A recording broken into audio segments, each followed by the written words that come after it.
It says, Proverbs 3:5 says, lean not to your own understanding, but in all your ways acknowledge God, and He will direct your steps. You know, people that have, studied God's Word for 24 years that still haven't come to the knowledge of the truth.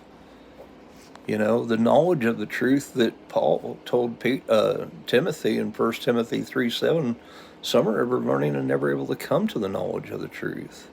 The writer of Hebrews says if we willfully sin after we've received the knowledge of the truth, there remains no more sacrifice for sin, but a certain fearful looking for of judgment and fiery indignation which shall devour the adversaries. But Jesus made the promise in John 8:31 through 36 that if you're truly my disciples, you will continue in my teachings, in my word. And if you do continue in my word, in my teachings, my sayings, he says, you will know the truth, and the truth will make you free. And the Jews thought he was talking about servitude to man, but Jesus said, he who commits sin is the servant of sin. And a servant doesn't remain in the house forever, but a son does. It's been rendered the son, but Jesus is making a comparison between a child and a servant. And he says in verse 36, but whoever the son shall make free shall be free indeed. I mean, this is the same thing that Paul was describing in Galatians chapter 4, that, that an heir, as long as he is a child, differs nothing from a servant, though he be Lord of all, but is under tutors and governors until the time appointed of the Father.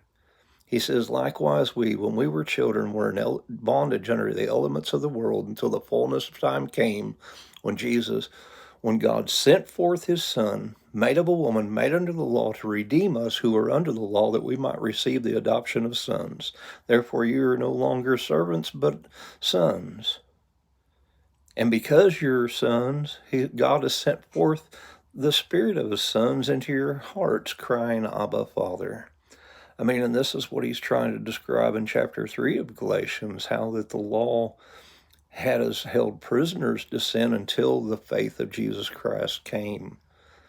And until faith in Jesus Christ comes, we're held prisoners to sin. But once faith comes, we're no longer under that law that holds us prisoners to sin. I mean, and this is coming to the knowledge of the truth that Jesus spoke of in John chapter 8. I mean, we need to understand what the truth is, to know the truth.